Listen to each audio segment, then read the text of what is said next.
Hello, everyone. Right, before we begin, and sort of to set the scene, I'd just like to say three things, if I may.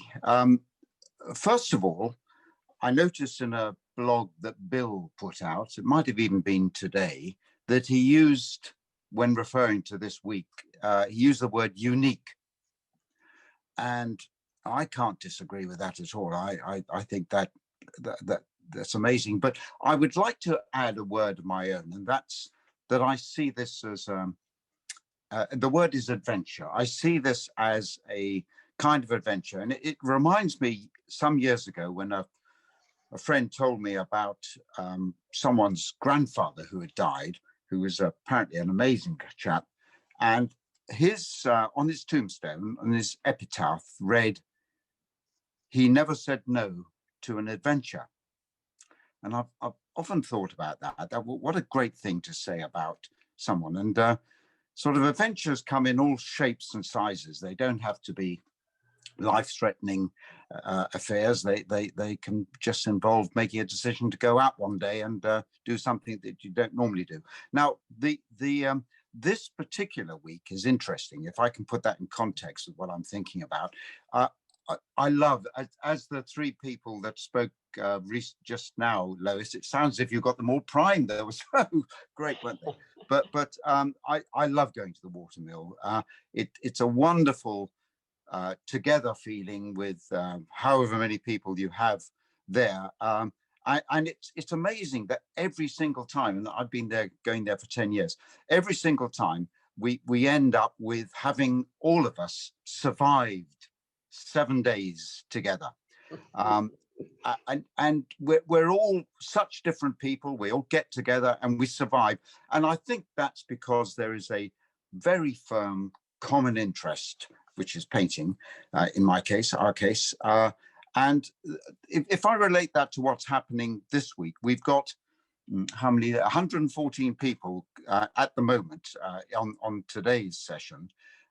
And every single person will be working at this in a different way. When we're at the Watermill, we all get up, we have breakfast together, we go out and do things together. And although there's plenty of opportunity to find your own space, we are doing things together for that week. Well, here we're not. People are taking time off work, taking time off grandchildren, isolating, doing whatever they need to do to make this week work for them. But we still have that common interest, which is painting. And so I think this week is going to be fascinating, and I'm really looking forward to it. The second thing that I wanted to say is that I have a particular challenge that I would like us all to get involved with, and I call it the postcard challenge. And I'm going to talk about this at the end, so I don't spend more time than I have to. I'll leave a bit of time at the end so that I can refer back to this postcard challenge, which some of you might be aware of. And then lastly, I'm going to tie things together by explaining one or two things to do with materials and the methods of working so that we're all sort of looking in roughly the right direction. So Lois told you that visualize that you've all been taken out into Pisa, and that's exactly what I'm planning on doing, not just today, but every day. I'm visualizing, and I have been to the Watermill a few times, I'm visualizing exactly where we might be going and trying to pass that on to those of you who've been here before will fall in quite easily, but pass it on to those who haven't been to the Watermill. So I'm very much trying to visualize the virtual experience in order so that I can pass that on to you. Second, on materials, I have put something out. Lois put something out on the materials we're using. I will briefly mention it as long as I think I need to do so as the week goes on. But if I could say that in the main, the paper that we're using, if at all possible, is a good watercolor paper, a cotton-based paper. There are lots of good makes, but I tend to buy a large sheet and tear it up into 4 pieces and use that. But it could be that you buy paper of a size that you like, or you buy it in the form of a sketchbook or a block, where you're able to tear the sheets off as when you finish them. So that's the paper we'll be using. I'm going to say something about what's in front of you here in a moment, because that's to do with Pisa and what we're doing today. The paints that I'm using will be from this paint palette, and I'll refer to the colors that I'm using all the time. These are on the information that Lois sent out to you, but I'll keep this constantly for the week, so we're always going back to the same colors. And there's a range of brushes which I will introduce to you as we go along. I won't necessarily be using all of them at any one time, but the ones that I do use, I'll let you know about as we progress. Almost finished now before we get going. In the main, and as much as possible, in fact, I think pretty much the whole way through, I will break the paintings into 4 separate steps, and I'll explain these as we go along. It might be, I mean, quite often if I'm painting without demonstrating or teaching, that I will do exactly this, but it could be that I sort of run one into another much more quickly. But I am breaking it up for the purposes of the tuition in these classes. And the last point I'll make before I get going, to do with materials and things like that, is that it is very much, I'm sure that you're all wanting to do this, is that you will work along with me. I will pause pretty much after each step just to try and get everyone time to catch up. You could, if you wanted to, just see what I'm doing and then do your own painting. But I think it's best if, once you feel comfortable with it, you start to work along with me. And particularly, you'll see in today's work we're doing, this will be very much the case, that I'll be drawing and encouraging you to draw at exactly the same time. So I'm going to come in and explain that to you in a moment. So those were the 3 points I wanted to make. And the one that I didn't tell you anything about, I'm going to, the postcard challenge, I'm going to come back to at the end of this session. Okay. I hope that after some confusion, you've managed to pick up that this is the location we're at. It's outside the, it's in the, it's called the Statue of Cherubs, and it's just by the Leaning Tower of Pisa. This particular photograph I took some years ago, it's very much a pre-COVID photograph. It's not a mask in sight here, what I'm planning to do today is to imagine that we've walked into this square.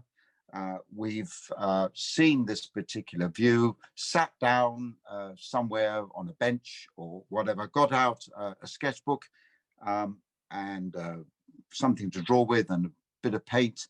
And fairly quickly, we're going to make a response to what we see here. And that's what we're working on today. Okay, so if I could begin with these 4 steps that we're going to go. The first one is very much looking at what you want to do, thinking about the composition and making a drawing. Now, in this particular case, we're going to spend much longer on this stage than we do on everything else, because this is very much about drawing and then using some watercolor compared with what we'll be doing later in the week. So I'm looking at this picture here, and the things that interest me in this, the statue of the cherubs here is very much thrown into focus because of the values. The light that's shining on here is also shining on some of the buildings around here, but importantly, it's set against the shadows. So the light and the dark set each other off and bring them forward here. I like the general patina of these buildings here. I think one or two of them have been cleaned up since this picture, but I like that. But also the depth that's created by the street that runs away down here and disappears behind this building. Then there's a hubbub of people milling around the bottom of the cherub and coming in along the street here. But overall, we've got a warm light coming in, shining and reflecting from this building with this lovely patina here. And we've got some strong shapes in the background and things going on here. So that's what I see as I walk along. I sit down, find a bench. Hey, let's spend half an hour doing a painting here, and that's how I'm going to go with it. Okay. Now I'm going to use a pen like so, but if you want to work with a pencil, that's absolutely fine. Indeed, if you don't want to use a sketchbook, as I have got here, this is my sketchbook here. If you don't want to use that, you would like to work on paper and not a sketchbook, that's perfectly all right. We're going to achieve the same thing. We're going to be making a drawing and then using deliberately a small amount of watercolor. We're going to be using lots of water and color as the week goes on. So this is just a quick pit stop in the square where the cherubs are, and we're going to make a drawing. Now, what I'll do is is this going to work? Is this all working here? I'm going to leave that picture here. Just a couple of things to help you with the drawing here. I find it very useful. If say you wanted to get pretty much everything you see here in your drawing on your piece of paper, I find it very useful to put in the largest thing you see, and then everything else is going to fit within that shape. So for instance, from here down to the base of this building, in other words, this line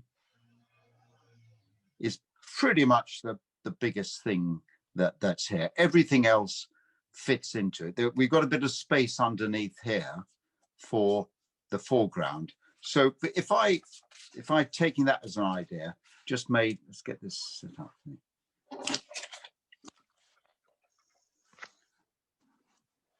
Can you see my whole drawing now? Perfect. Okay. All right. So I made. I'll work without that picture. If I just make a mark, this is roughly. That's roughly that distance, which I've shown you here. Then I know things are going to fit in. I know, for instance, let's begin my drawing. I know that the angle of this roof here comes down sort of like that. This distance here, or this distance is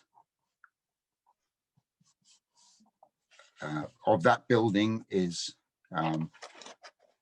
that distance there. That distance there is shorter than that distance, roughly. And so as the drawing develops, I'm quickly making little marks that will allow me to fit in what I want to fit in here. There is a space. So once you're just watching, and I'm always relating things. You know, when I want to know how high up this building comes, I relate it to where it is here, an imaginary line, if you like. So it's going to be something like that. The angle of the building is something like that. The bottom of this building comes a little bit down here. Don't worry about that. There's cars and people and everything in here. So, and although you can't see the top of this here, I know that the building goes that way. So we've got a sort of perspective happening that we can build on. And I'm using a pen. I'm drawing lightly in some places. I'm drawing more heavily in the others, but I'll come back to some of this. Now, let's just put another, let's put this little building here. This one comes up a bit higher and is doing something like that. Okay. I'll make a, so now at any stage, remember that you feel, okay, I'm going to go with this, and I'll keep half an eye on what Mike's doing, then that's fine. But that gives me an idea of what I can fit in. I've left room down here for the foreground. I'm going to play around with this statue now. So if I can relate that statue to the building behind it, that's going to be really useful. Let's put that, do that there. So where does it come? It is 2 or 3 cherubs all winding themselves around each other. So I don't want to have to worry too much about the detail. I see an arm there, bit of a leg here. Not quite sure what's happening here. There's another leg that comes down there. I know this pediment bit here. Where does that come in relationship to this line here? Well, it comes somewhere about here, I think. So let's just have a look. I've actually probably made my cherub a little bit too large here, tall. So in fact, no, I won't worry about that. I'll just accept it. It's going to be slightly bigger. And then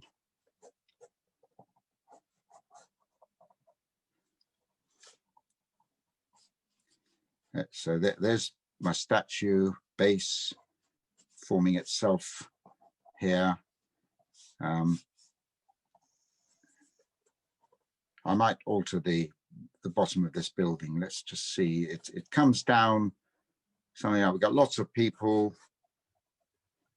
All gets very confusing with steps and so forth. We've got lots of people here. In fact, I'm going to make this a little bit, the whole thing more like that. Just altering it, and we'll see what happens. We can lose it. So, and when you're drawing, or making marks, as it's often referred to, don't feel that you have to be drawing everything precisely.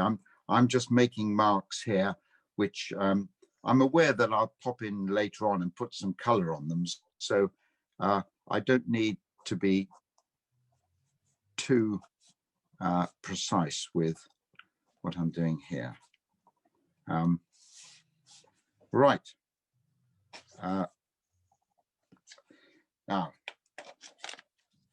I reckon if you haven't begun drawing already, I think now is a good time to pick up your pen or pencil or whatever it is you're drawing here. I'm going to put in a few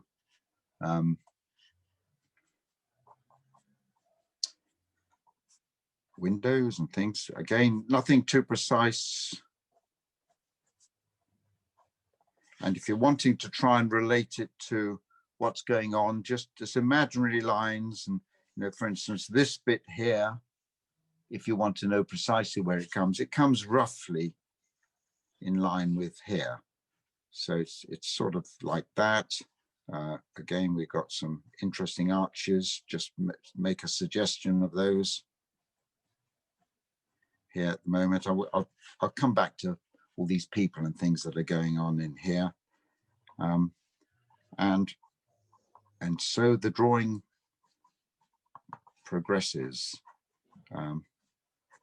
Remember, if things are going away from you, like this, like the lines of all these windows like this, even that's going away from you, and they're above your eye level, they're coming down. I reckon my eye level is roughly about there, I would say.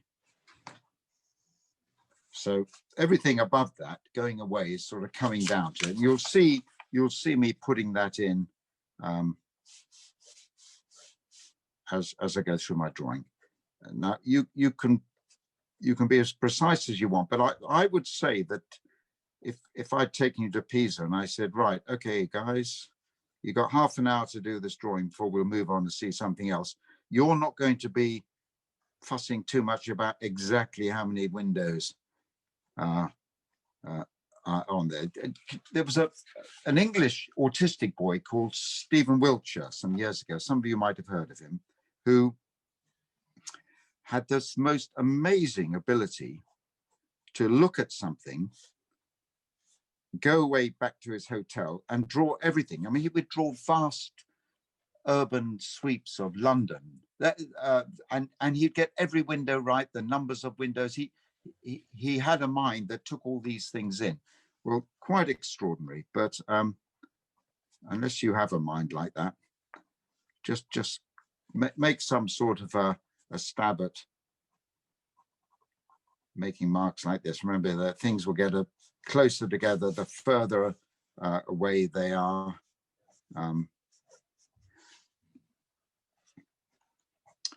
And there is a sort of symmetry in how, well, there is a symmetry in how all the windows in some buildings will line up vertically and horizontally, and that might be of some help. I'm aware that I've made my statue a little bit too big, but let's not worry about it.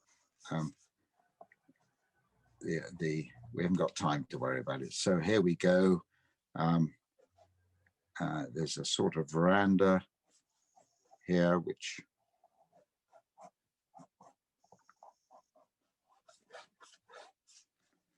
put in some of these windows here. Okay, so I'm hoping that everyone's drawing away. Is that the case? Has anyone got a problem at this? Everyone seems to be drawing away. That's right. Oh, brilliant. That's exactly what I wanted to. And you make it as detailed otherwise as you like, but you've got a lot more time on a class like this than you might have in the square in Pisa. And you've also got people coming up and looking at what you're doing and all sorts of things like that, which can be quite off-putting for some people. And so you don't have any of those disturbances. Here we've got a few marks, windows going here.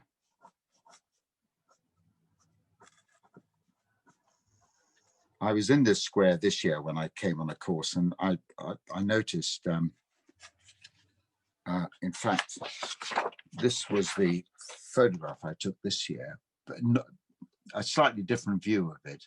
But I noticed that a lot of the buildings have been tidied up since this one here. So this kind of lost their patina, some of them, I thought, but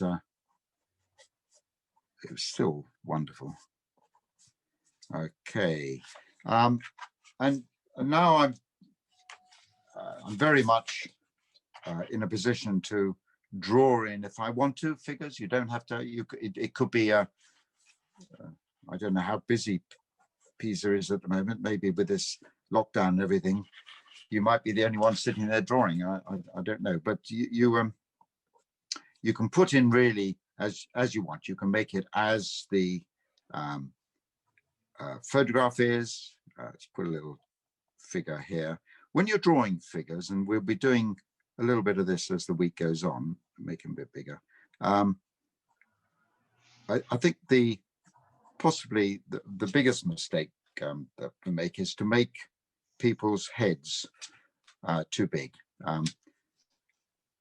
So keep the head quite small. Let's put in a proper here. And most people have some sort of triangular shaped body, and it goes down to fairly thin legs. So we've got those. We'll come back and deal with these when we put a bit of color on it. So I'm not trying to be too specific with my figures here. Got some sitting on the steps.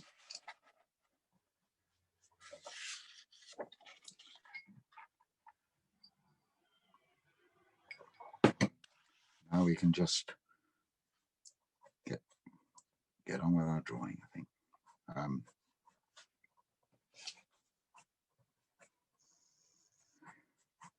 One of the really nice things about drawing on plein air or outside, as opposed to drawing from a photograph, is there's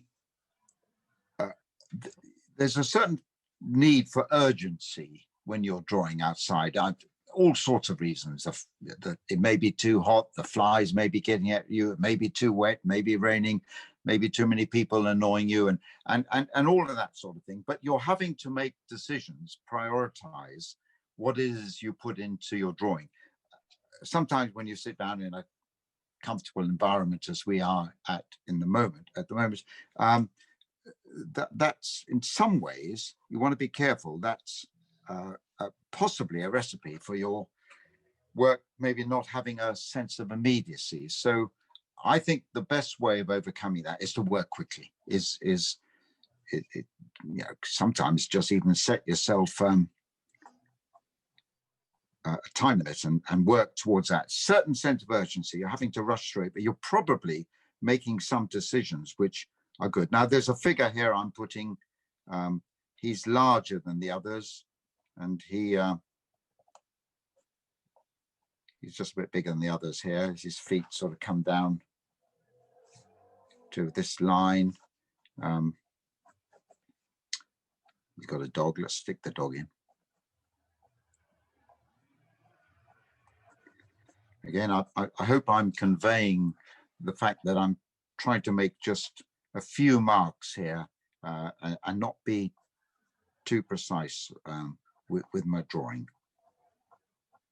I'm visualizing as much as I can that we are sitting in a park bench in the square of the cherubs, and we are you got half an hour or so just to sit down and make a drawing, and you do the best you can in that time. Let's put a vehicle in here. Okay, and a few little figures. Remember, of course, the figures get much smaller as they go away. We'll come back.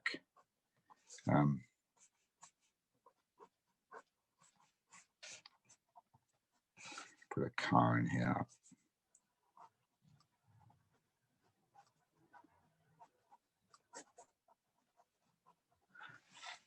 Are we doing all right? Is there any chatter to coming our way? No, somebody was just asking about, I had a question about paper. If she needs to choose between vellum drawing or cold press watercolor, which one should you use? Sorry, what was the first one before cold pressed? Vellum. Okay. Yeah, I would go for the cold press. The vellum tends to have a bit of a surface on it. If I'm thinking of the paper that it's vellum, I can't remember. I must have used vellum at some stage, but cold press is good. Or you can get something called rough. ROUGH, which means it is rough, or it's yeah, it's rough. Yeah, sometimes you get paper that's called knot, N-O-T. I've always thought that simply meant it's not rough because it's smoother, but knot is pretty much the same as cold pressed. If it's hot pressed, it's much more smooth paper. And as a designer, as I was years ago, we would do a lot of our artwork with gouache paint on the equivalent of hot pressed paper, but then we were doing it often to be photographed prior to going to press and things like that. So cold pressed and rough are quite often for artists seem to be pretty good. I'm tending to use more cold press now than I used to in the past. Another car there. Okay, we'll have my own drawing. I'm conscious that I made my statue a bit too big right from the start, but I think I haven't got time to worry about it too much. No one's going to be going around with a checklist. And does it matter? It's what we've trying to get some feeling for the general atmosphere of what's going on here. Now, whether you work from left to right, I'm actually right-handed, so normally I'd go from left to right, but for this reason, I'm not quite sure, I've started on the other side. But or more specifically, I tend to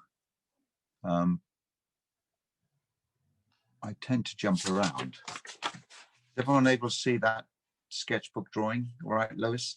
Yes, that looks good. Yeah, okay, all right. I think for tomorrow I'll fiddle around with my position of my camera so that it'll go higher, because I've got to bring in my paint palette and everything. So let's just move to this side and play around with here for a bit. Now, how are we doing on time? It is now quarter past. We're doing very well. This will be possibly one of the shorter sessions. And deliberately so. I've chosen this.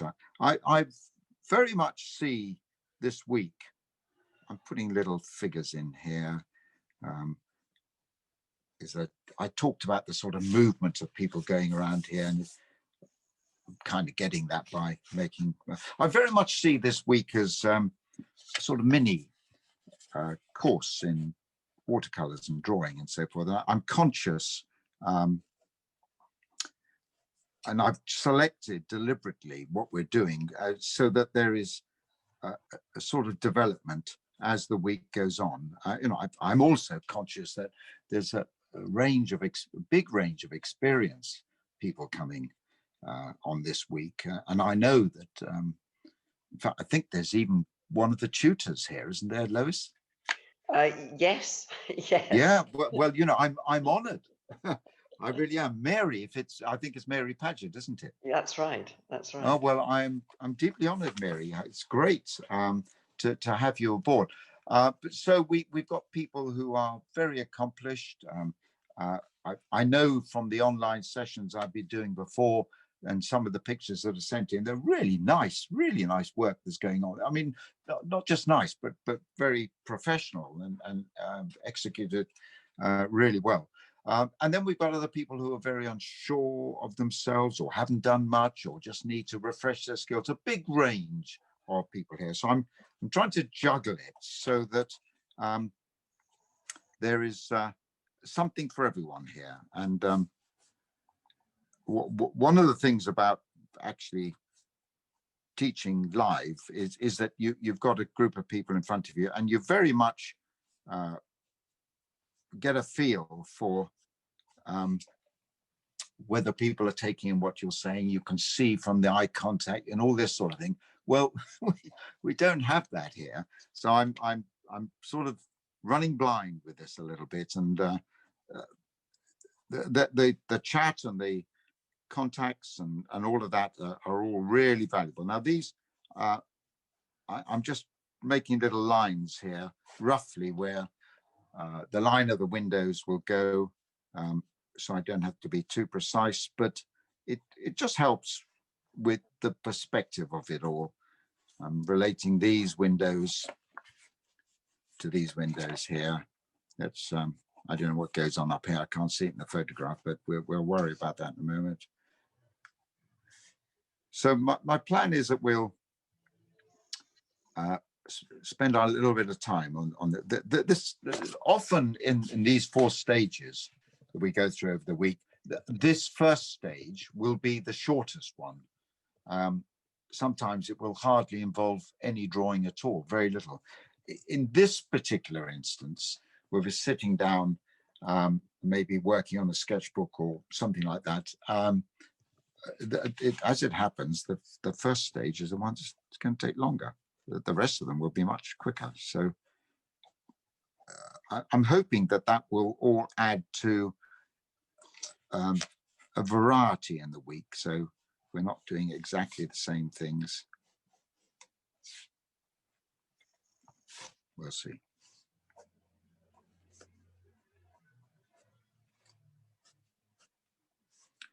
And if you're sitting outside, you're doing something and not from a photograph, there'll be different things that will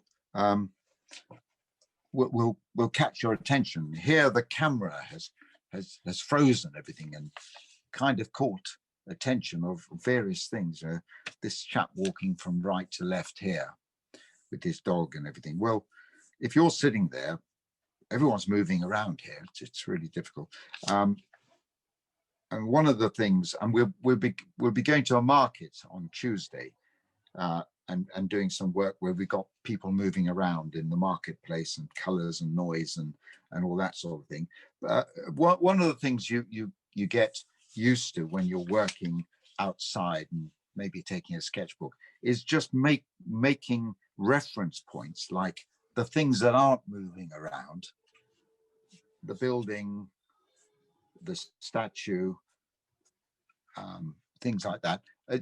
If you've got that down as some kind of reference point, you're then able usually more easily, you're able to relate the other things that are going on around to that. So particularly on that market day, people will be milling around, and although you do get a sort of sixth sense, you sort of work out the sort of people who are not going to move around. If you're trying to draw children, they never keep still for 2 seconds.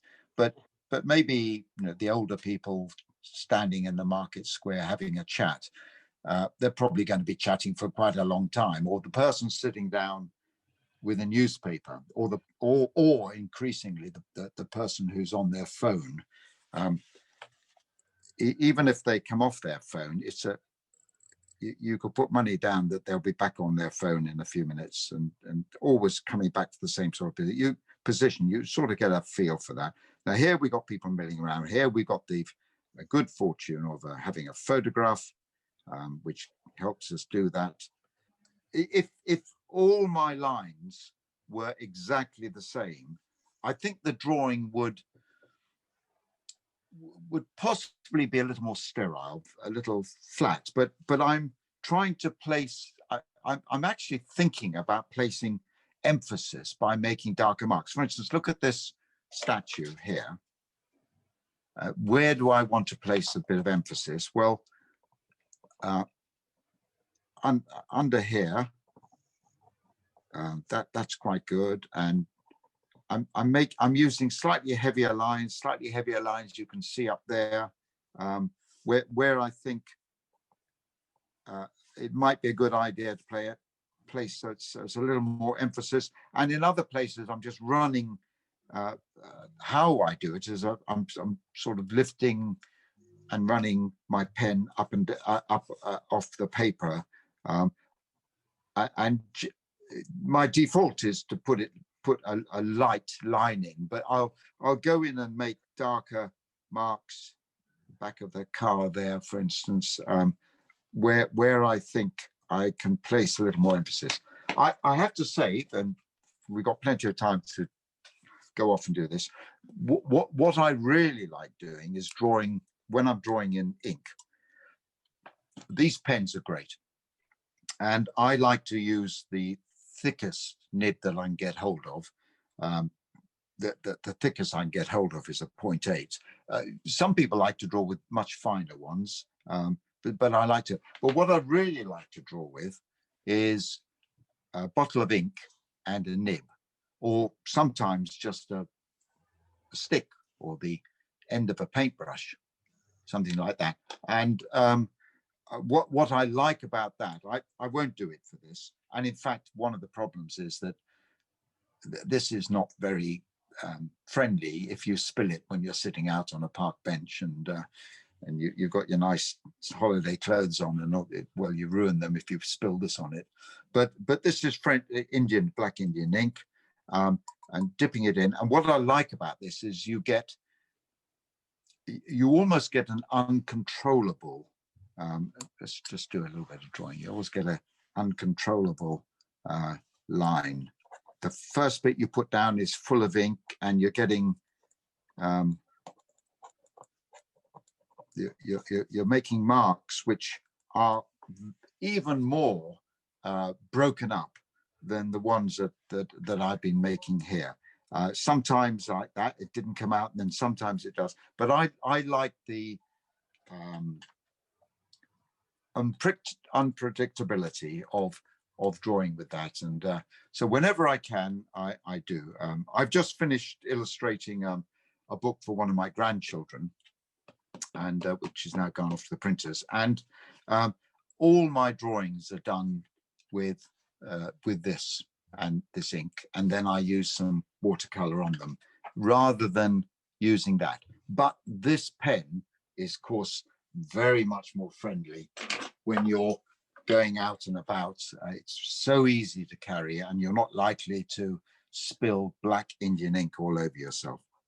So these sort of lost and found lines, and we'll be doing this as the week goes on when we're painting and making marks. You not only with a pen, but you can make lost and found marks with a brush, and I'll be showing you that and encouraging you to think about that as the week goes on. Now I'm trying to work the timings out for this. We're an hour into our session. We're doing really well with time, Lois. The bits that we do after this will be much quicker. So please, everybody, please take your time over this drawing. Don't feel at all rushed with this. Can I ask a question? Yes. I know you're drawing, as we're drawing the picture, and it's hard to see all the figures exactly. We could kind of just do, it's like doing a takeoff of the drawing. We don't have to get everything exact and the right. Marilyn, you most certainly don't. Okay, I'm not coming around with a tick board ticking off whether you've got all the figures right. It's just a load of people milling around, and you put them wherever you want. Sometimes it's useful just to use for instance, this little group of people here. Yeah. You might decide, oh, I like the way this person's got the arms behind their back, or the way they're leaning into each other or something. You might put them somewhere else, or put one of them somewhere else. That's entirely up to you, love. Okay.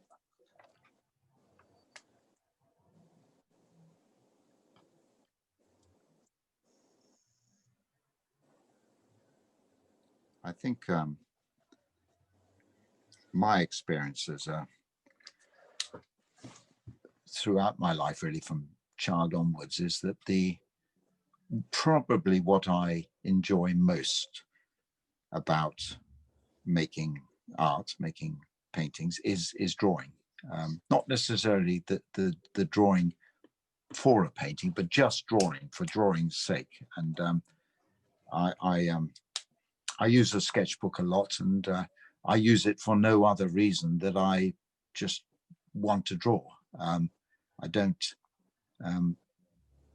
necessarily see that what I put into a sketchbook is going to be something that I'm going to use later, although I may do. I just do it because, well, there's a sort of compunction to do. I just want to draw. I think it's a great.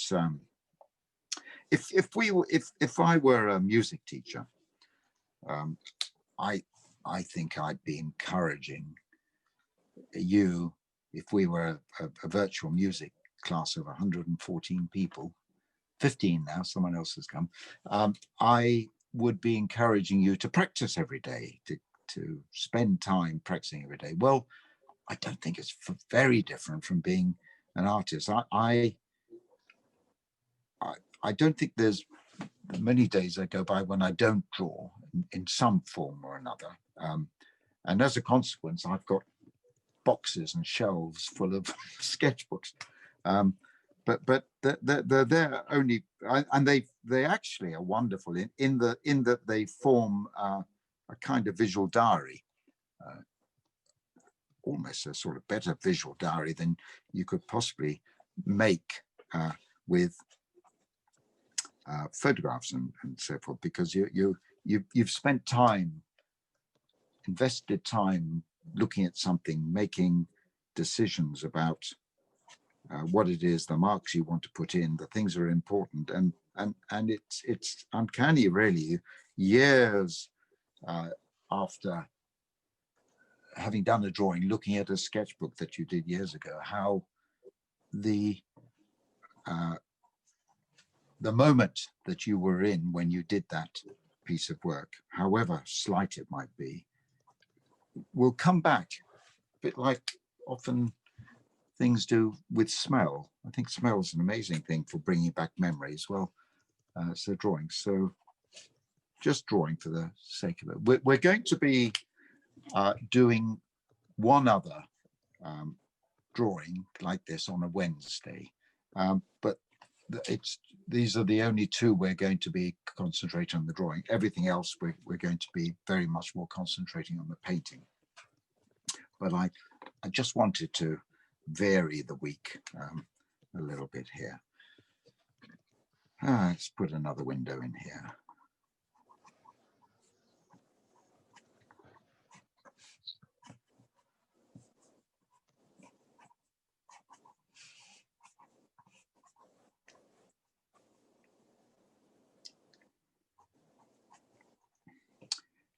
It's amazing how you can make something look like a figure just with 2 or 3 lines. Let me just show you.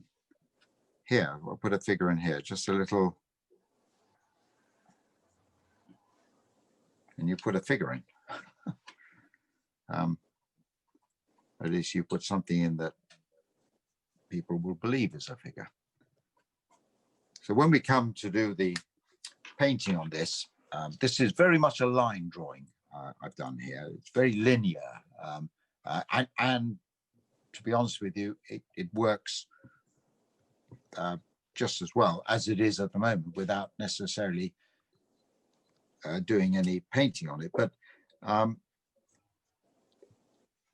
when we come to make the painting on this, I'm conscious that I don't want to overpaint it, because I think the drawing, certainly as I'm seeing this one here, I think the drawing's working pretty well on itself. I want to capture some of those things that I mentioned right at the start. The light, the warm light that's on these buildings, the patina, if at all possible, to get something of that on these buildings here. The values of the light and the dark, and a lot of that is really well expressed by, say, these figures here, how they are set against a dark background underneath the shade of this awning, for instance, or this chap here really stands out because of everything that's dark around him, as well as wearing a light colored shirt. So when we do come to the painting, it's almost in contrast to what I've been doing here. I've been sort of rather indulging myself in the paint, in the drawing, but when it comes in today's work, I'm going to be minimizing and doing as little as I can really with the painting to make the whole thing work. Bill or Lois put out some information about Pisa, which is what everyone's getting confused with. And at the top of it, he's got a picture of these putti, these cherubs. And if you look at that, you'll get a much better idea of what that statue looks like than you do from this photograph.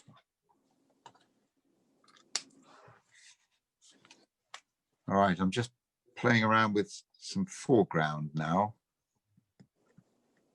It's a grassed area here. It was amazing when I was there this year how few people there were. I mean, there were still quite a lot of people. Everyone does the same thing. They all stand there holding the the Leaning Tower of Pisa up as if it's falling down on their hands or something like that. But there really weren't that many people. I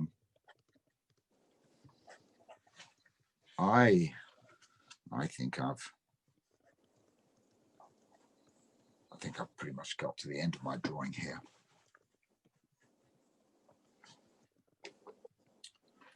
Let's see if there's anything else I want to put in.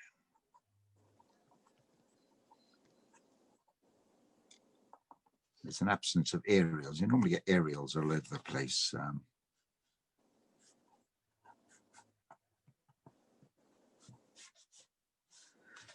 So what Sue, my wife, and I have done for a number of years now, coming to the watermill, is we often come in on a Friday and stay at a couple of really nice little places very close to the airport. It's walking distance from the airport, and then use that as an opportunity to pop into Pisa, have a look around, have a meal out, or there's a particular cafe that we go to called Cafe Vanilla, which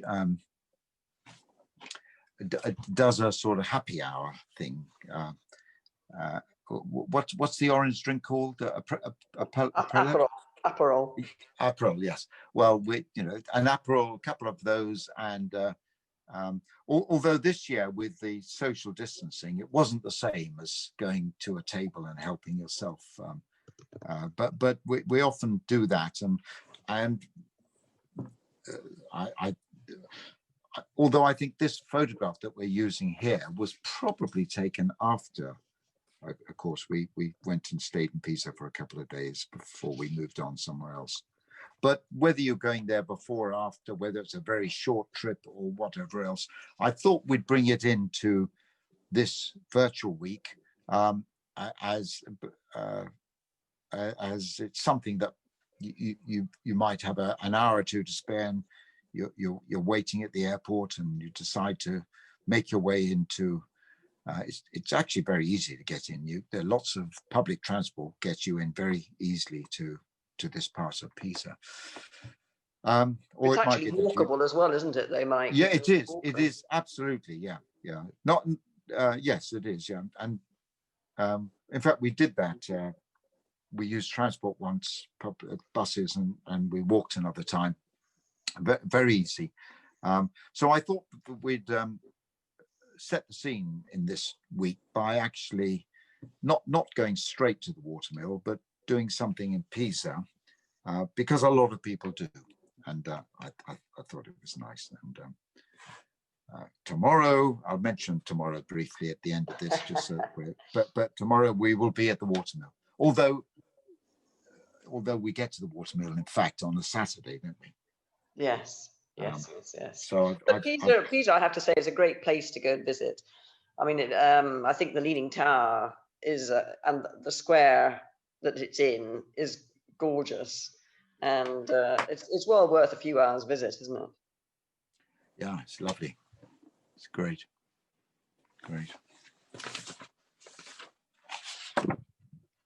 Well, here's the picture photograph I took this year.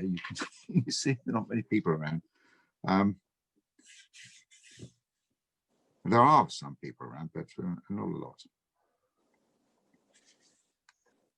And I did this little drawing from that photograph, which I put out just to give you an idea of the sort of direction we're going in for today's work. So I hope I've been true to that in making this drawing here.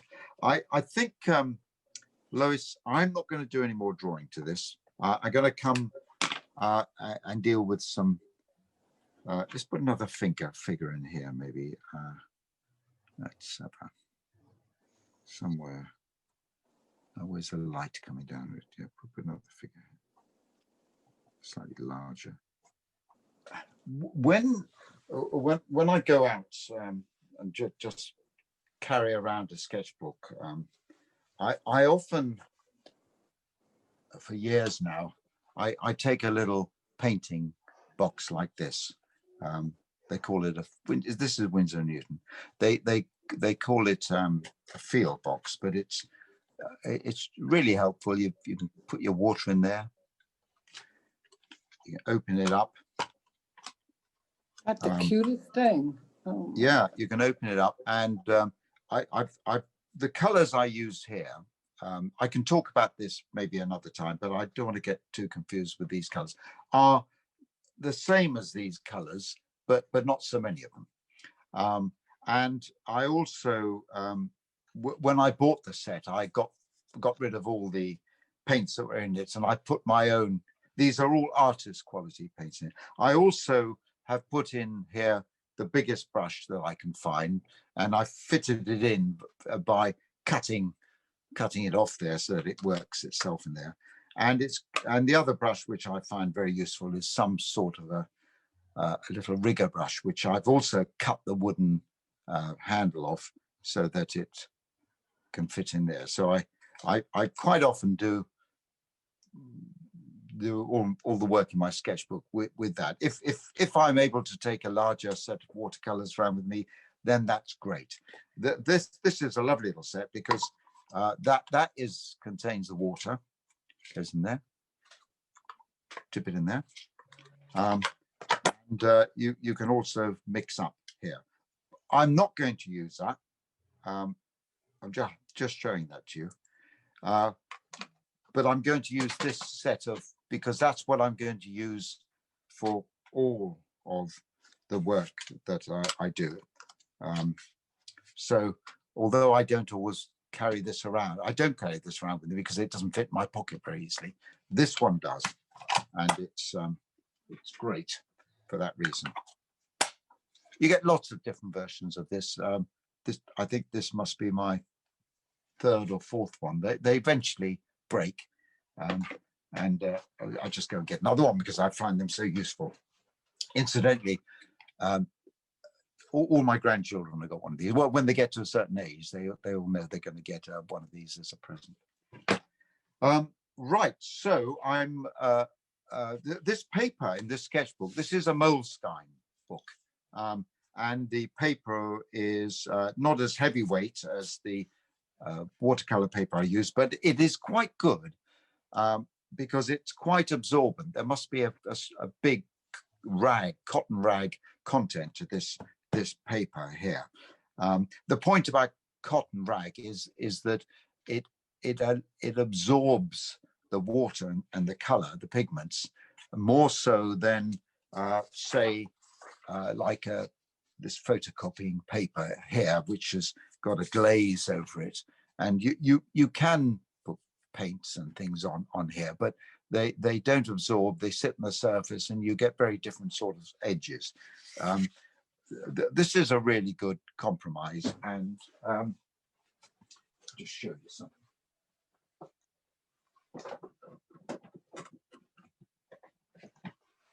I'm just dug out into my box. So this is a smaller version of the same quality book, and then this is an even smaller one. So can you tell us who makes that book? Or Moleskine. Moleskine. Moleskine. Moleskine. They make all sorts of notebooks and things like that. But it's specifically. I also quite enjoy. I prefer a landscape book as opposed to a portrait one. Okay. Right. But so the one. I'm sorry. Who makes the little set you just showed us? That little Winsor & Newton. Okay. And that's called a field box, I think. I mean, it has a little handle on the back for putting a thumb in, but that's the first thing that breaks off when I use them. When I was in the army, I used to carry one of these around, and that's in a pocket, and I was always breaking them. I was always falling on them or doing something, but it's still a useful thing to take around with me. Okay, here we go back to this. These are the paints I'm using here. In the notes that Lois sent you are all the colors that I've got here. They're all artist quality. I think they're all, I'm pretty sure they're all Winsor & Newton, but there are lots of really good makes of color. And I will talk my way through them as we use them. But if you go back to the notes, I've actually annotated this picture so that you can see the color we're using. And I'll try over the course of this to explain why I've got certain colors here on this one. So I'm going to be using that, and I'm probably going to be using these two brushes. I showed you lots of other brushes. I showed you lots of other brushes on the bit of information that's gone through, but again, I'm just going to use these two brushes, and although I'll be using the other brushes a lot during the week as we go on. So these two brushes, and I've got a pot of water. Tissues is always a handy thing to have, you know, some sort of something like that. And I'm relying on the Tuscan sunshine to help me dry things off quickly.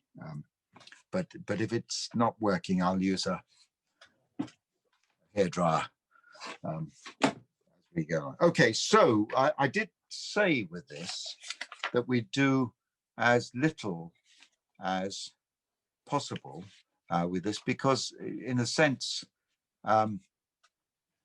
depending on what your drawings are, in a sense, the drawing kind of works on its own. I think I can enhance it a bit more with the painting. Now, normally I'd go in for, when I'm doing this, given that maybe I've got 20-30 minutes maximum to make a painting like this, I'm having to work one into the other and accept whatever comes from it. But given that this is a demonstration, I'm trying to break this down a little bit, and also seeing if I can keep to these 4 steps. So the next step is putting in washes, the light colors, and as much as I can, I'll work from top to bottom, maybe even left to right, but we'll see how it goes. So because I'm working from top to bottom, I'll put in I'll put in a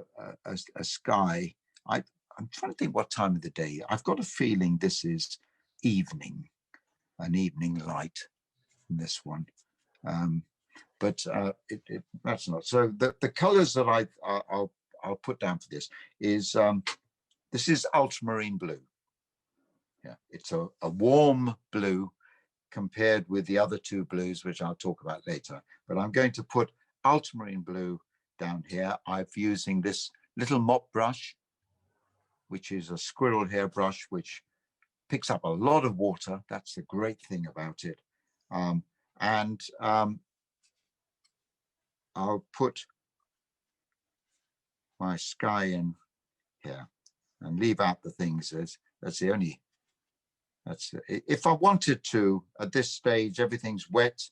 If I wanted to make that a little darker, maybe I'd go back to my paint, and without adding more water to the brush, in fact, even taking away some of the water, I would paint on here. I've got lots of water already on the paper. So let's just do that and see how it works its way around.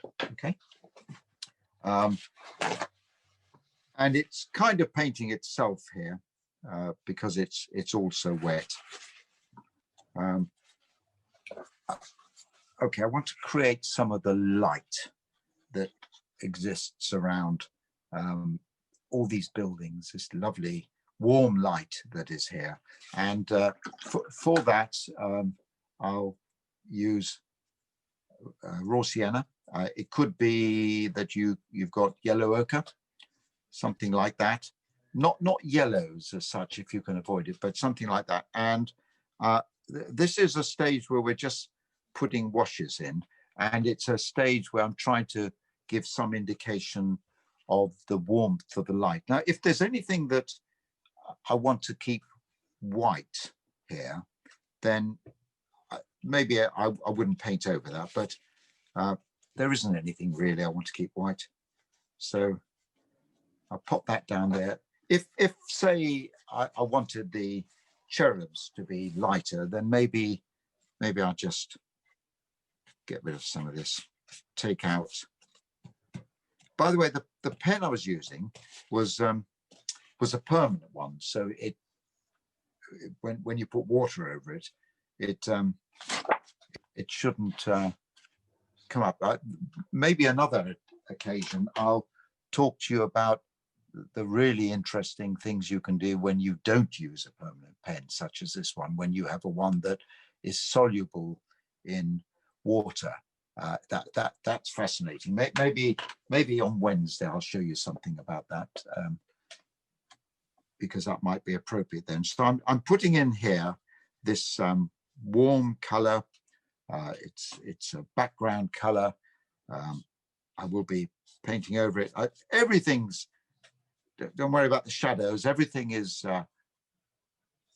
got a warmth to it here. I think the only difference is that I'll pop in some green down here, a light wash of green for the grass. And so I'll mix that with, let's see, I'll mix that with this color, which is called Aurelian. Another one that is very similar would be cadmium yellow. And I'll pop in some cobalt blue. Let's just see what we get from that. So I'm actually mixing my green. I have got a green color here called sap green, which I'll talk to you about later on, but I'm not going to use it here. So I've mixed the green by going for Aurelian, bit of cobalt, and let's just pop a bit in here. Do you usually work flat when you're out painting? No, yes. If I'm with a sketchbook, I'll often have a flat or on my knee or something like that. Quite often when I'm working in the studio, I will work with things vertical. I paint a lot on a wall. I put things on a wall and paint there, but it helps enormously to work flat here so that you can see what I'm doing.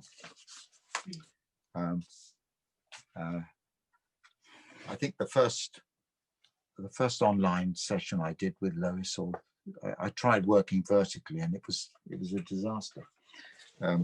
So I've popped in, these are light colors here. If I want to emphasize things a bit more here, let's say I'll go back to my raw sienna and add a little bit of red to it, and I'm going to pop that here. Okay, that's going what to was that the green building again, please? Somebody's asking. The green I made from using an Aurelian or a cadmium yellow and a cobalt blue.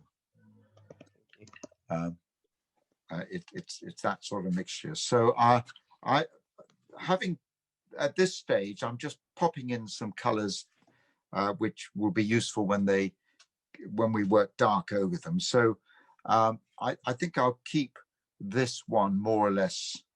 Now I've added a bit of red to this one here. I'll add a bit more, I think. Just a bit more red. Make it okay.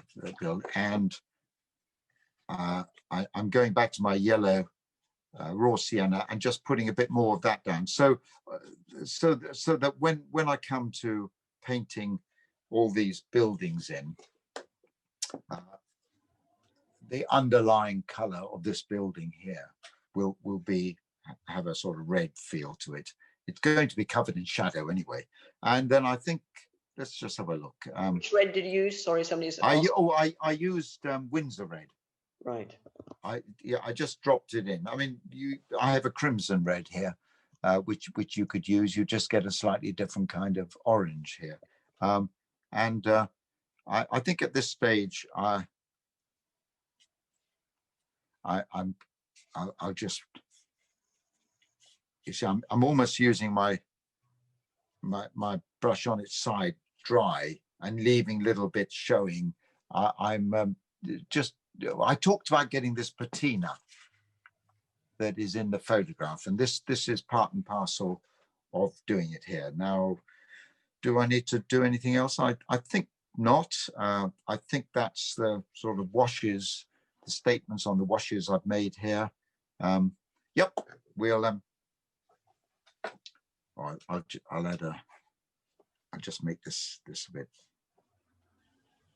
Okay, and so if I'm sitting outside and I'm wanting to just get the thing off the ground, I'm making, doing exactly what I've done here, doing it very quickly over my drawing.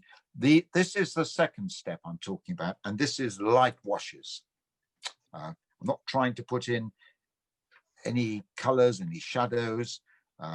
The only thing I did is I took some of that raw sienna out of there a bit, because I'd quite like that cherub statue to appear quite white. And I added in some other colors here so that you got a variation going on in the buildings. A little bit of green here I put in. You could mix pretty much any yellow and any blue and come up with something, but I wanted a light green anyway, something light. In fact, all these washes are pretty light as they go here. All right, so let's hand that over to you, everyone. So here we go. Just popping in things as we go. And once I'll get started, and once you are happy, you've got the feel for where we're going, then please go ahead. I'm going to pick up this. This is burnt sienna. Here, color here, burnt sienna. Add a little bit of red to it, and so it's really quite a warm color here, and put something down here which is the roofs. Again, a little bit as we discussed before, with lifting the pencil off the paper and not necessarily having the same lines, thickness of line and everything. You could do exactly the same with when you're painting with a brush. It doesn't have to be the same thickness here. I'm just going to make that a little stronger, I think, a little bit more burnt sienna. So in other words, more pigment, and that's too much red. Let's just come off something like that. And so I'm putting in roofs where I find that useful to do. So some roofs up there. We've got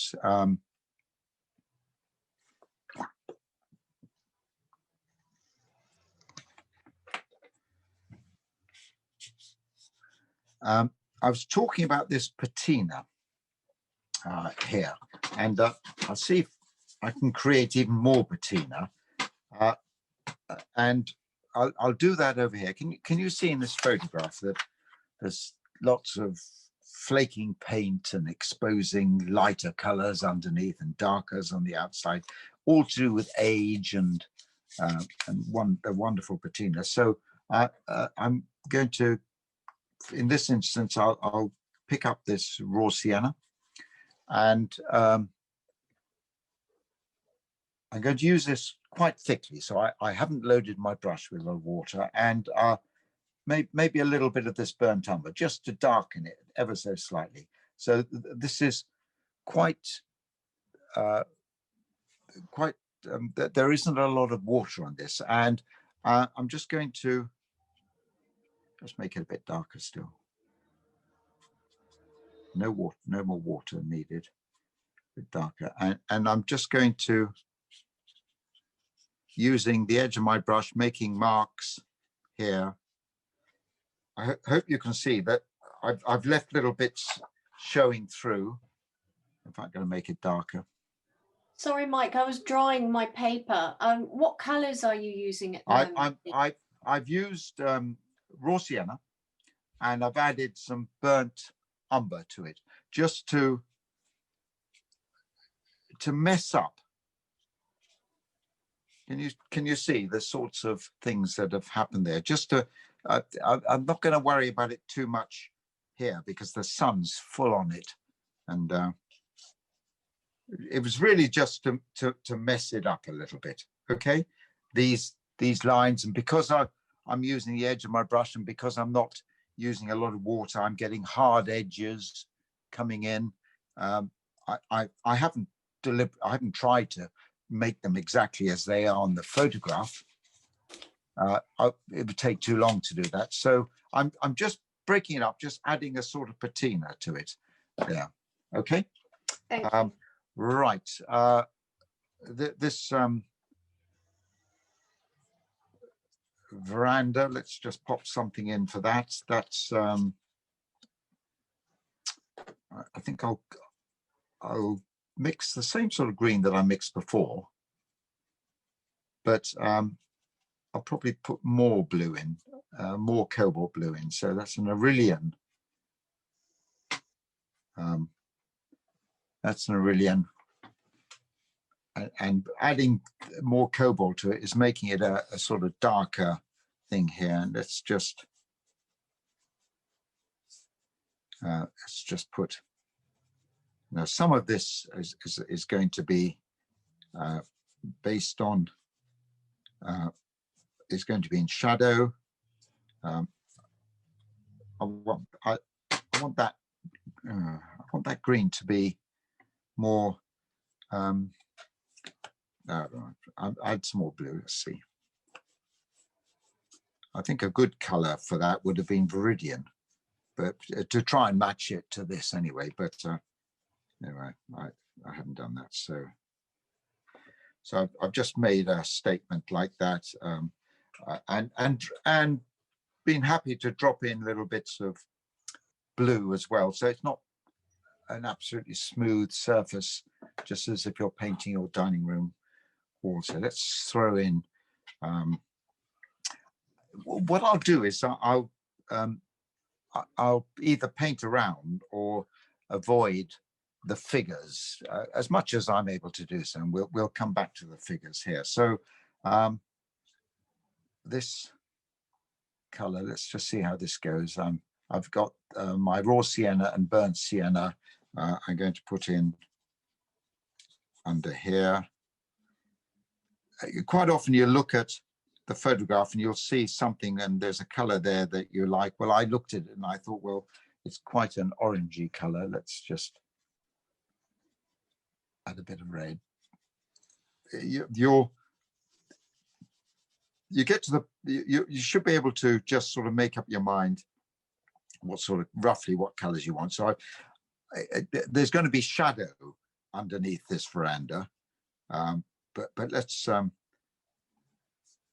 deal with that in a moment here. So I've gone around some of my figures here, if you can see, just sort of left them, and we'll come back to them in a moment. And let's pop in some color to these windows. Now, how should we do that? Okay. I'll just see if this works. A little bit of cobalt, say, and a little bit of burnt sienna. Let's just try it. I'll see how this looks, and then I'll repeat what I've done. I've just put a bit of cobalt and a bit of burnt sienna there, and I've made a mark, just a suggestion of the shadows that are in the windows. I really don't want to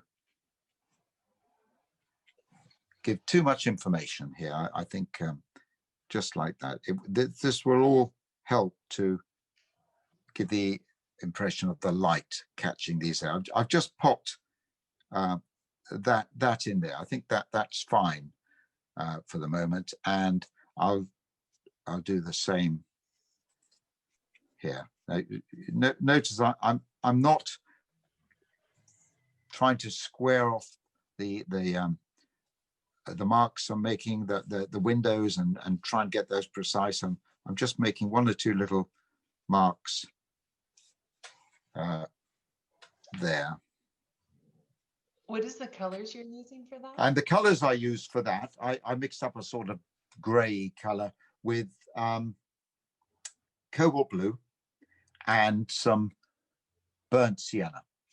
Mixed those two and got this sort of gray color, and pop that down there. You can make it as dark as you like, really, because we're going to be putting something a bit darker. And so I'm popping I'm popping that color around here a little bit. All right, I'm going to come in with some shadow shortly, but that's fine for here, just for the moment.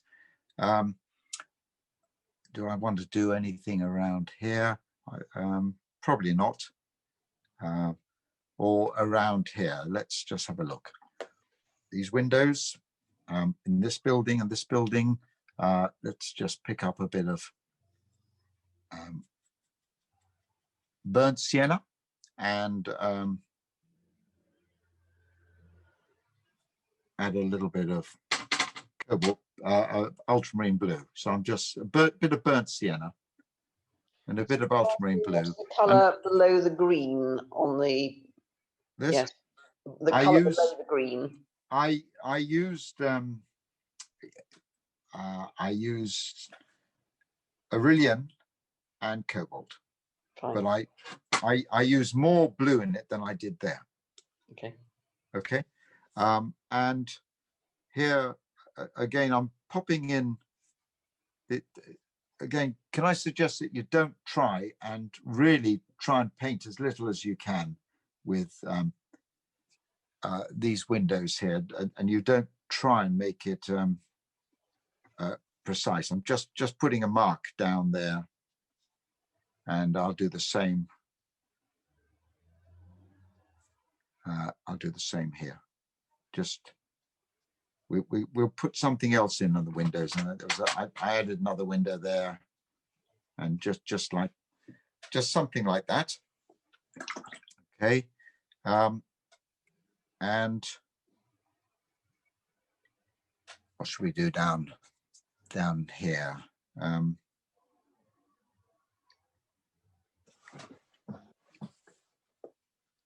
looking at the grass area around here, and I will go back to the color that I had, which was Aurelian or cobalt or cadmium yellow. I'll bring in some, actually, let's add a bit of ultramarine blue into that. It's just made it a bit darker. So I quite often go in my palette, I go back and I use what's there and see which way it goes. I don't necessarily clean off the palette every time and work another one. So I've got a sort of dark green there. I'm still using this squirrel mop brush, and here I want to put in some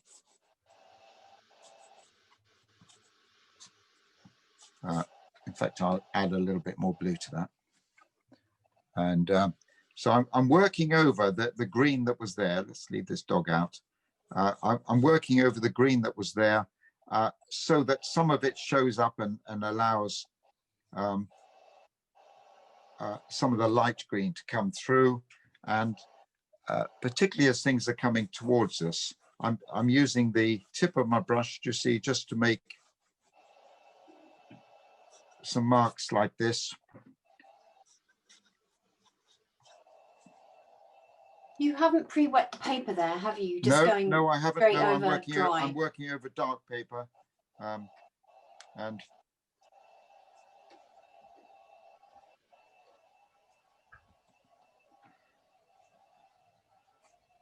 let's see how that goes. So when you're using a brush, I mean, there are lots of different ways you can use the point of it, the side of it. You can break a brush up, as I'll show you later on with other things we're doing during the week. You can break a brush up so you're using it to get different effects. There are lots of different ways of using brushes. All right, so we've popped in here, and I think what I'll what colour did you use for the darker green, please? I use the Aurelian yellow or cadmium yellow, but I brought in ultramarine blue. All right, thank you. As a coat. I just wanted to be a bit darker, and it leaves some things showing up the light here. And do I want to put anything else in? Let's have a look. Let's just add some of these bands of. I'm just picking up some of the dark colors here. This lot's all going to be in shadow. Anyway, the last thing I'm going to do in a moment is pop shadows on this, and then that's the end of the third stage. But I think what I'll do is for this tarmac surface here, this is all quite light. I'm going to mix up something grey. So let's just see. I've got a little bit of cobalt blue here. Let's see if I bring some sort of red into it. It goes slightly grey. Add a bit more blue. Just I just want to make a light statement about the colour of the road. Let's so I just picked up some blue. I've been adding. Make it a bit bluer. All right, let's just see what we can do here. And where the street is, I'm just popping in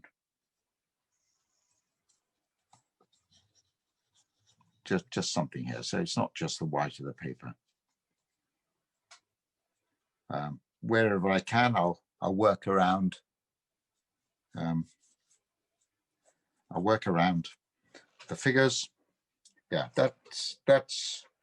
I'm still not finished this third stage, but because I want to put the shadow onto it here, so I'm going to dry it because I want this that I've just put on, which was a sort of grey colour made from a cobalt blue and a little bit of burnt sienna. Okay, so I'm going to mix the shadow colour and pop this in and then finish the thing off. So let's take some ultramarine blue. I thought we'd be finished earlier. Must have been talking too much. Ultramarine blue and a little bit of burnt sienna. If you put too much burnt sienna on, it will turn it brown. So I want it.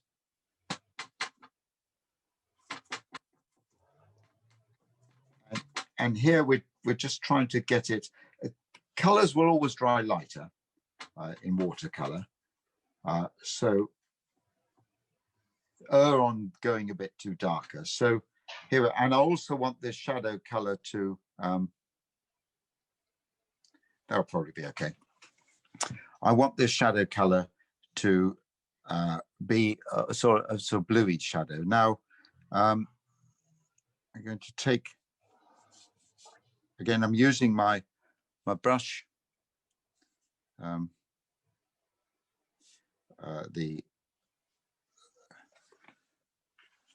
squirrel brush, taking it up here. You've got this is full sunshine, so it doesn't have much showing here. A little bit under there. And I'm working my shadows around here.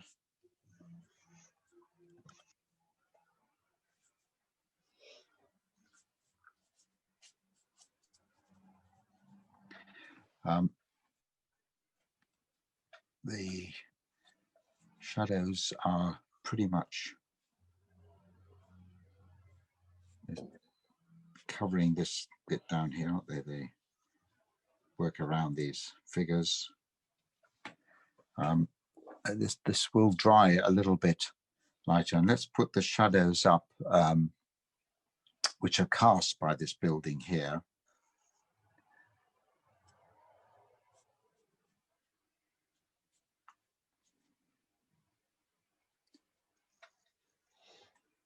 And comes around here.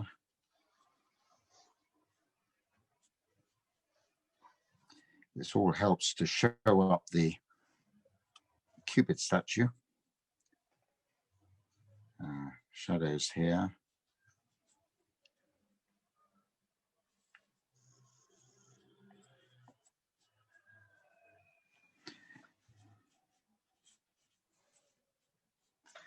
And all of this is in shadow. So I'm just going to mix up a little bit more French ultramarine or ultramarine blue, a little bit of burnt sienna,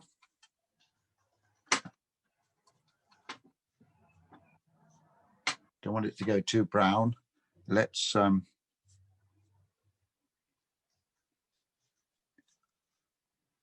just covers all of this area, doesn't it, here?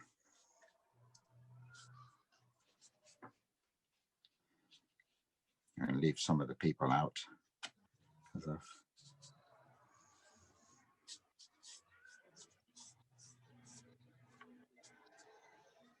That's the good thing about these brushes, that they'll hold a lot of water. Let's just put some of the shadows here.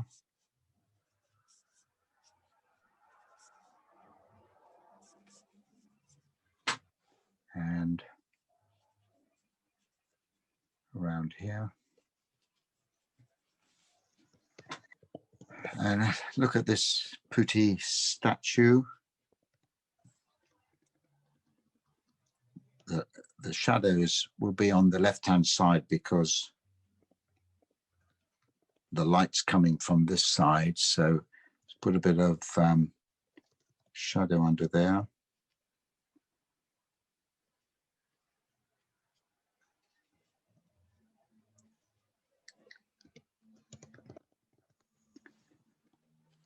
As long as, and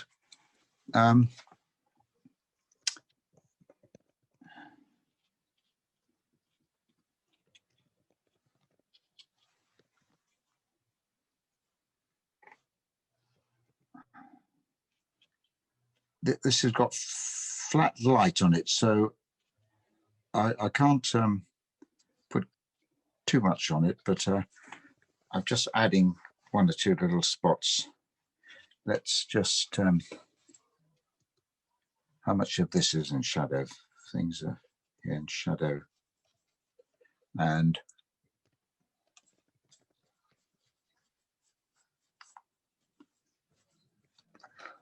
right, so in a moment, we're going to come back with, do the figures and do some darker things, and just to finish it off.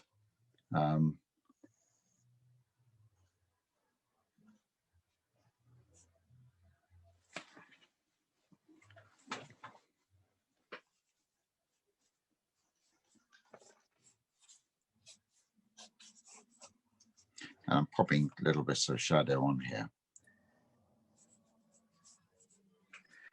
Still got the light on the Putti shadow, got the light on here, got the darkness in here, and the shadow on here,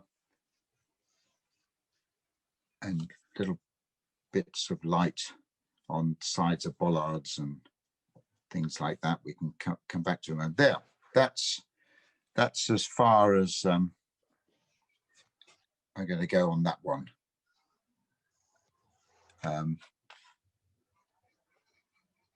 Okay. Yeah, that's as far as I'm going to go on that one. Okay, everyone. Thank you very much. So the third stage there was popping in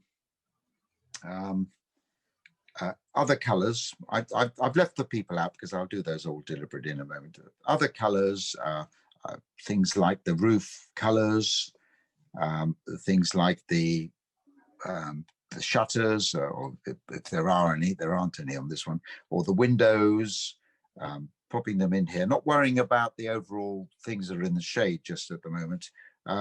I've put some shadows on here. When we talk about shadows, there are shadows and shadows. Some are very dark and some are lighter shadows. So we'll be putting in the darker shadows just to give emphasis to it later on. I brought in something darker on this light green here. And there's lots of little figures, still got little bits of light on them here. But I think when we come to the next stage, that will bring the whole thing to life. And that will be a drawing in a sketchbook completed. Right. Okay. Well, we've run over a little longer than I want to do. So as soon as you're ready, guys, I'm just trying to get my head around. There was a lot of talk at the start of this, wasn't there, Lois? And so we started a little bit later, about 20 minutes later than usual. Yeah, we did. So I just. Okay. Pamela's asking, do you squeeze tube colours into your palette and can you keep them for a while? Yeah, I do. That's how I do this. They're all squeezed in. Even on this one here that I showed you, I squeeze them in here. I mean, originally I bought them as pans, but when they run out, I squeeze the color in, and yeah, they're fine. They hang around for a long time, yeah, that's what I do with that. A few readies here, Mike. Okay, well that's excellent. I think I've got to give it a little bit longer, Lois. Okay. Yeah. I had a little panic earlier on. Oh, why? Well, because I got two pens. One was waterproof and one was not. Oh. And I didn't realise it. So until when I started putting the water paint on, obviously it smudged it. Shall I show you? Oh yes, do. Can you see it? Hang on, I can't see. Hang on. Hang on. No. Show us at the end. Can you stay to the end? I'm not panicking, love. Good. I'm not upset about anything. Good. Well, Graham, don't worry about it. I'll show you on Wednesday how you can use that to your advantage. All right? Yeah. Well, I mean, I like pen and ink drawing, but unfortunately, I didn't realise one was not waterproof. How funny. Not for you, I know. I did some when I was on holiday in the watermill, but they came out all right because I knew what I was doing and I used it to my advantage. But this time I didn't. So I thought I might, when I've had a rest and that, I might just try and lighten one or two areas up with a bit of gouache. Oh, that's a good idea. Straighten it up a bit. Mike, can you just use Payne's Grey for the shadow rather than a cobalt? I would suggest you don't. Payne's Grey is a very interesting color, but I have a color that I'm pointing to here, which is neutral tint, which is a more transparent form of Payne's Grey. But Payne's Grey will be a little bit sort of leaden if you put it. So I'm trying to keep my shadows with a little bit of blue in them, because that sings with the yellow and the orangey colors here. So Payne's Grey will be a bit flat. Payne's Grey, I might be using neutral tint at the moment, is a great color, but it's often good if you mix it with others. Okay, that's good to know. Okay, all right.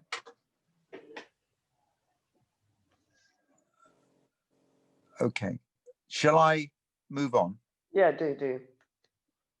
Okay, so what I'm going to put in here, I have deliberately left the figures, which I could have done something with later on, but I thought I'd leave them. and I'm going to put in details, particularly dark details or accents, sometimes you call them, and then if necessary, some very light ones. Now, I could use this brush,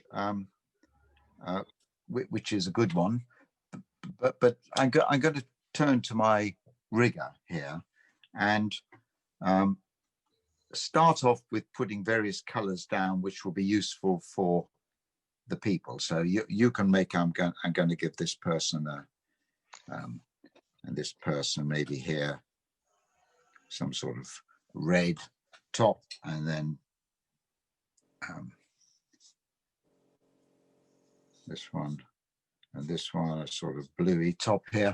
I'm going to get lots of skin showing here because it's a warm Tuscan. So let's just pop in. What I've done is I've got burnt sienna, and I'm just going to put that in where people's faces and legs are, maybe just to add a little bit of warmth to it. That's burnt sienna I've used there. I don't want to get over fussy about this. We've just sort of various colors like that. Let's just put a few more clothes on. There's a sort of orangey color. Let's put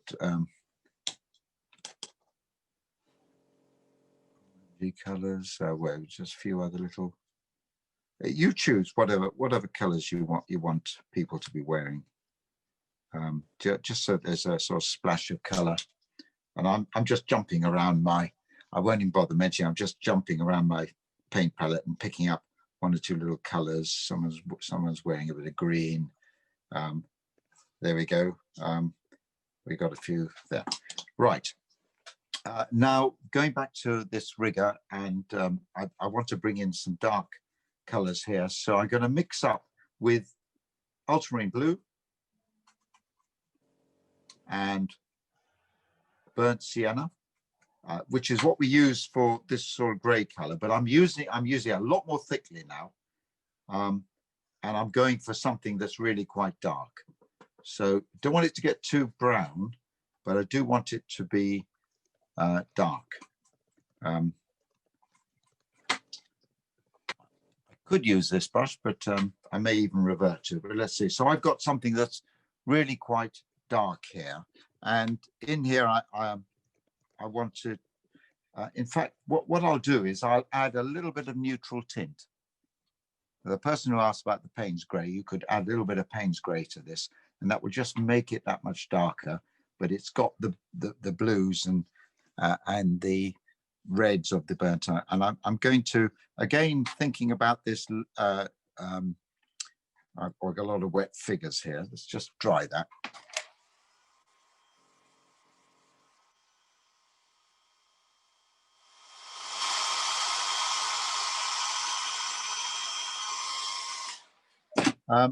Thinking about this lost and found, these lines, I'm just making some marks here and popping in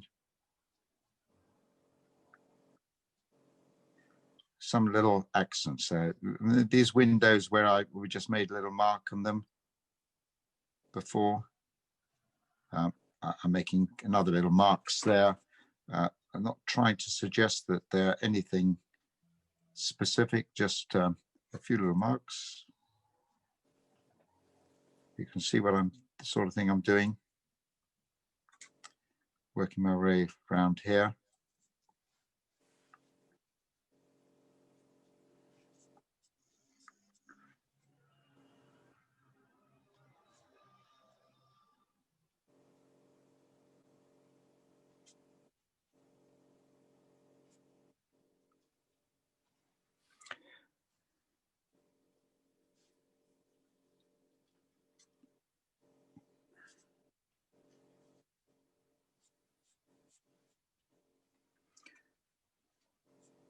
Quite a lot of dark shadow underneath that overhang.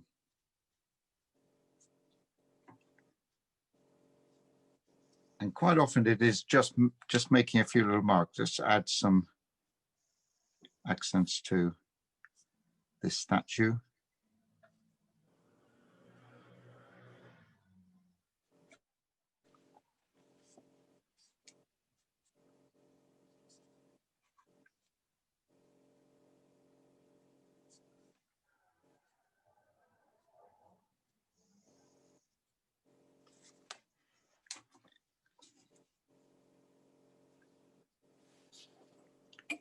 Bit of strong shadow underneath this veranda.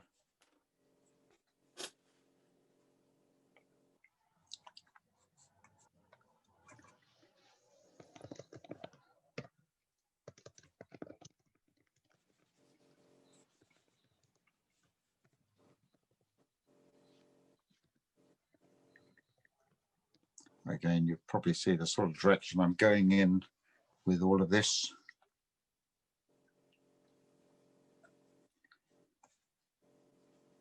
And nowhere am I making any long, precise lines. I'm just picking up little bits of, let's just put in on these figures, the light's coming down from this side. So I'm just popping in just little accents to suggest that where the legs are, where the dark bits are on, and the shadows being cast by on the street.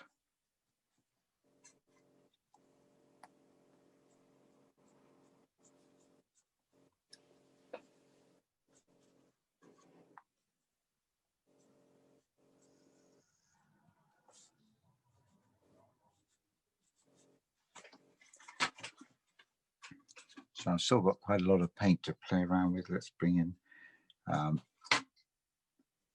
make some of these areas a bit darker. It gets really quite dark down the street here, so I'm happy to. I'm just using my finger to smudge an edge of the paint.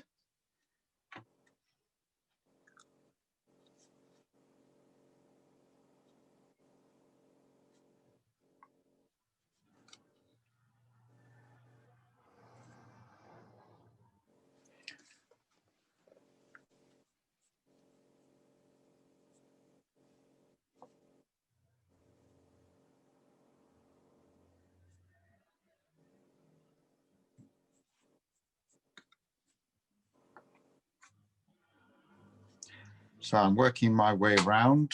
I'm running out of paint, so mix up a bit more. French blue, burnt sienna. Let's make that a little bit darker with some neutral tint, a bit more blue. Okay, where are we going? Up here.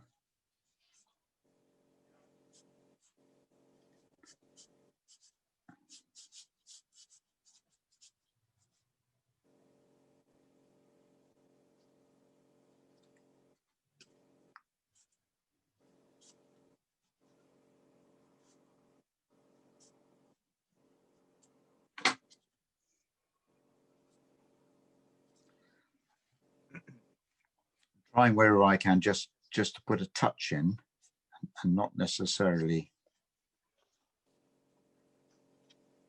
paint it all. Let's make these doors a bit darker.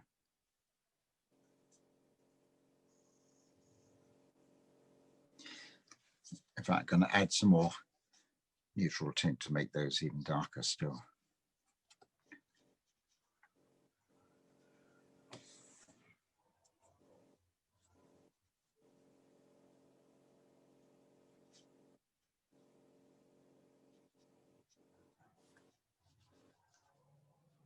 Put a shadow underneath the car.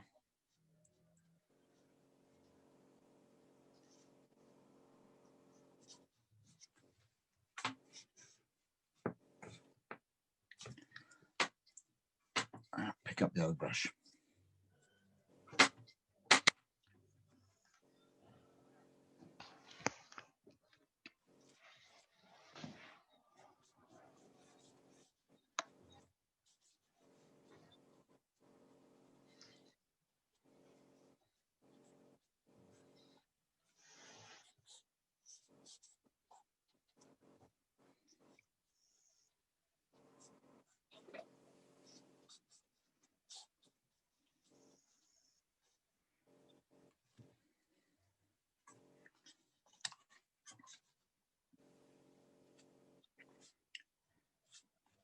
We've got various posts around here.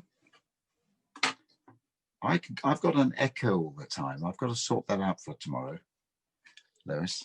Yes, I can hear something buzzing slightly in the background as well. I don't know what it is. It's not too bad, but Railings, chains.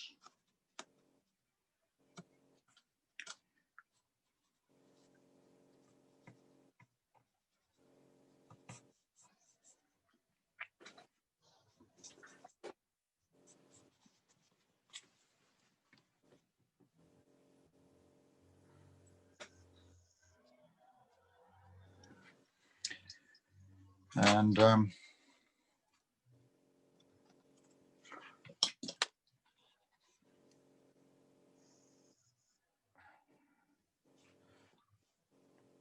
the grass, the foreground. Let's just see. I've picked up some of this burnt sienna. I just want to bring something a bit warmer towards the front, so it's not all just so green. And I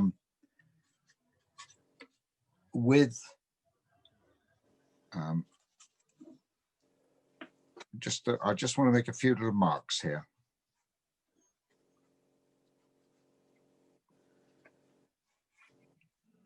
They don't really mean much. They're just a bit of red brings it towards the front a little bit.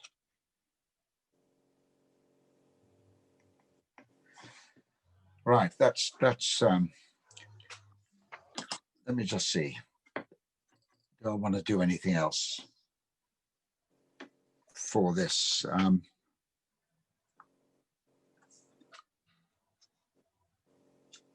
Got a few little wires. I'm using the rigger brush very lightly just to suggest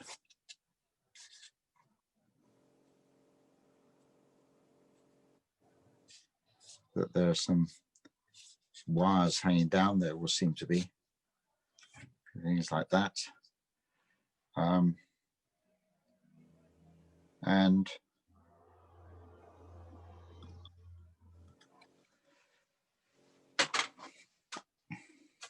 let's just risk something here. Get a green color, mix it with a red, make it a bit darker, and I'm just going to flick a few little things here just to